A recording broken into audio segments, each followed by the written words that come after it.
Le petit matin Sud Radio, 5h-7h, Maxime Trouleau. Allons donc ce matin dans le Finistère, du côté de Plenven, retrouver Mickaël Cornec. Merci d'être avec nous. On vous retrouve, Mickaël. Vous êtes donc responsable enfance de cette commune de Plenven.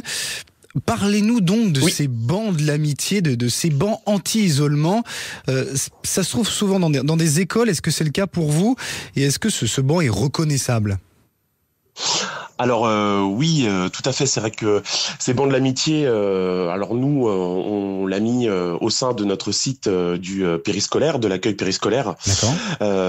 Parce que du coup, on partait du principe que les enfants fréquentent de plus en plus les accueils périscolaires, que ce soit le matin, le soir, les mercredis et les vacances, et que du coup, on a une vraie importance éducative auprès d'eux.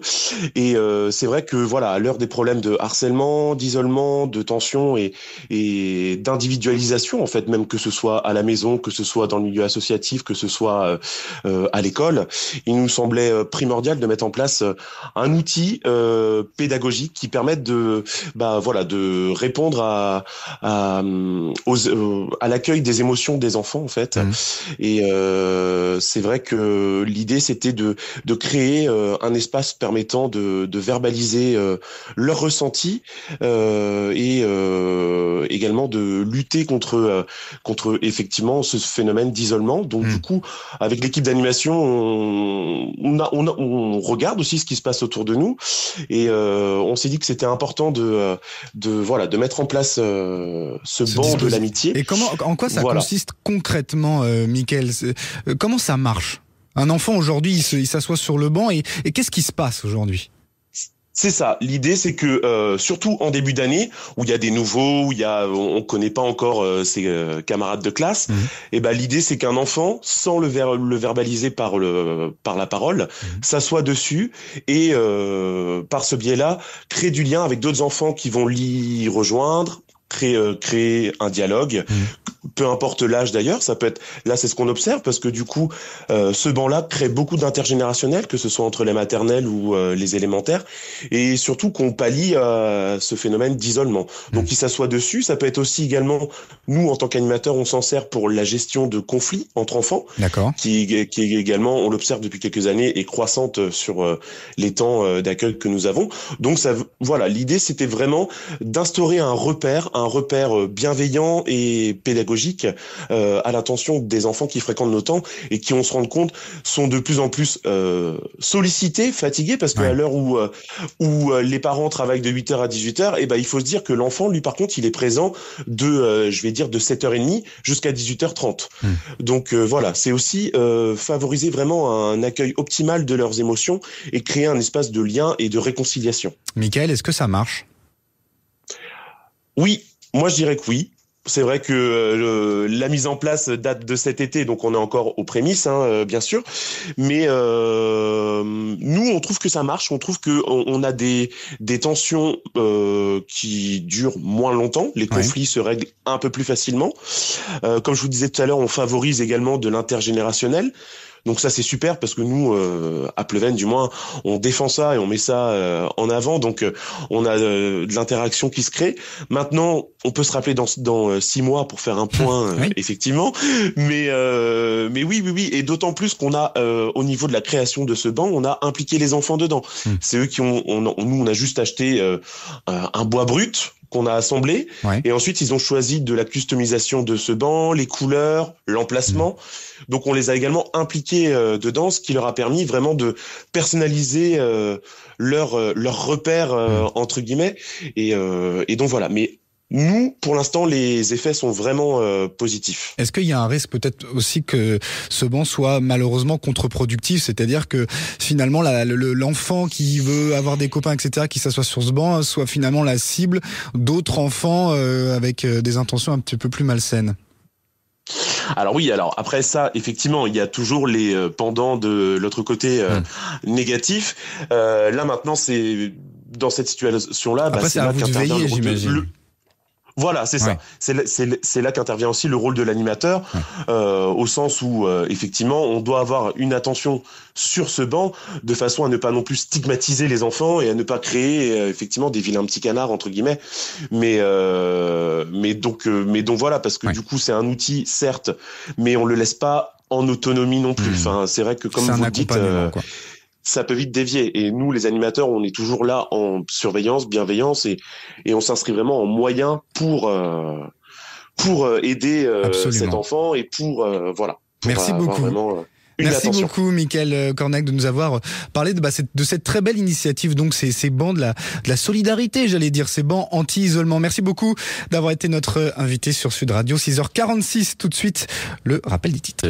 Sur l'antenne de Sud Radio, évidemment. Et c'est Arlette Chabot qui est avec nous. Arlette, comment ça va ? Ça va bien et vous ? Ça y est, nous avons un gouvernement. Oui, ça va bien parce qu'on a un gouvernement. Il y a beaucoup de Français qui se réveillent ce matin en disant ça y est, on a un gouvernement, c'est fait. Quand ? On le connaîtra quand ? Pas demain, puisque ce sont les journées du patrimoine. Absolument. Alors, a priori, pas forcément aujourd'hui.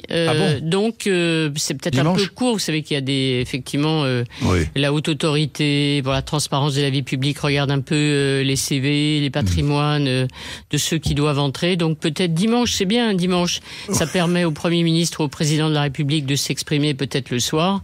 Et le lundi, toute la presse est là. Et puis, ça permet à la c'est ça. TVP de travailler, de voir s'il n'y a pas des conflits d'intérêts, etc. Donc on épluche, même s'il y a beaucoup de parlementaires parmi ceux qui vont entrer dans le gouvernement. Donc au fond, les déclarations de patrimoine et autres. On les connaît. Exactement. On les connaît. 38 membres, dont 16 ministres de plein exercice. Alors, je regardais un peu la répartition. 7 macronistes, 3 LR, 2 Modem, un Horizon, un UDI. Et puis, un centre droit, un centre gauche. Bon, vous avez tous les noms, ou presque. Oui, on a beaucoup de noms, mais au fond, c'est pas très spectaculaire. Il n'y a pas d'entrée fracassante de personnalité.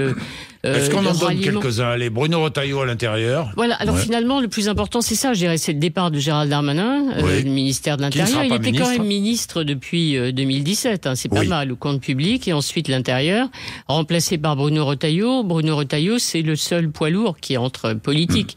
Qui rentre dans ce gouvernement, puisque Laurent Wauquiez, finalement, a préféré rester à l'Assemblée, diriger le groupe, c'est ce qu'il dit. Bien entendu, en fait, il pense surtout à 2024, on le sait, à 2027, pardon. Laurent Wauquiez, bon, voilà.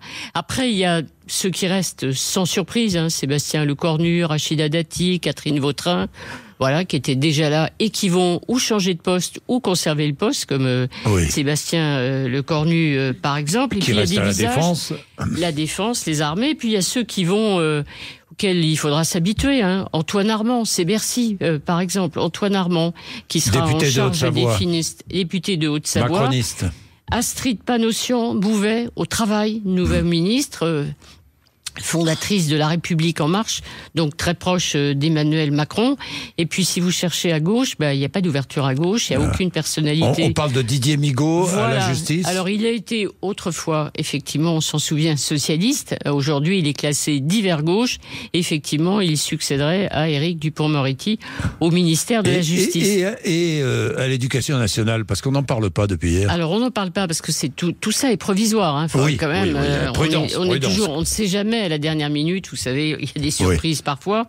Alors on parle de Violette Spilbeau, qui est députée du Nord, qui pensait plutôt, disait-on, à la mairie de Lille, succédant à Martine Aubry, avec laquelle elle est fâchée.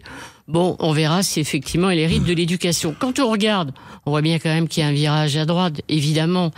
C'est un partage du pouvoir entre le camp macroniste, pour faire simple, au sens large, et les Républicains. C'est ce que proposait Nicolas Sarkozy depuis 2 ans et qui n'avait pas été possible. Eh bien, aujourd'hui, c'est fait. Alors, Jean-Noël Barrot aux Affaires étrangères, c'est un Modem. Et puis, Laurence Garnier, qui est sénatrice de la Loire-Atlantique, ministre déléguée à l'enfance, la jeunesse et les familles, ça fait grincer Laurence Garnier. Oui, parce qu'elle a eu des positions, notamment contre la constitutionnalisation de l'interruption volontaire de grossesse. Ça, c'est récent. Elle était contre le mariage pour tous. Ouais. Catherine Vautrin aussi, elle a dit j'ai changé. Alors on verra si effectivement Laurence Garnier est confirmée à ce poste. Elle est proche, dit-on, de Bruno Retailleau et du Premier ministre. Alors un mot, juste rapidement, Arlette Chabot, c'est un succès. Enfin c'est un succès. Il a imposé ses choix. Michel Barnier a imposé ses choix. C'est surtout, on disait hier matin, on disait mais il va acheter l'éponge. Michel Barnier, c'est trop compliqué, c'est trop dur, ils exigent tout. Alors d'un côté il y a la pression des LR qui sont beaucoup trop gourmands. Il y a aussi Gabriel Attal qui répétait rien ne peut se faire sans nous. Il y avait Gérald Darmanin qui avait mis le feu en disant le Premier ministre va augmenter les impôts. Donc ça paraissait extrêmement difficile. En fait, c'est la méthode Barnier qui fonctionne. C'est-à-dire, il écoute patiemment, il ne s'énerve pas, il sait faire preuve de fermeté quand il faut. Et c'est vrai qu'il a réussi en 2 semaines, comme il l'avait dit, à constituer ce gouvernement, une tâche beaucoup plus difficile qu'il pensait, et pourtant il imaginait que ce serait effectivement très compliqué. Alors, vous avez remarqué, il est déjà personnalité politique en tête du hit parade. Oui, j'ai vu. Eh bien, les Français vont lui donner, allez quoi, 2 points de plus encore après la formation du gouvernement? On peut parier. Bien, merci beaucoup Arlette. On vous retrouve tout à l'heure. Jérôme Guedj sera notre invité à 8h30. Il est 7h53.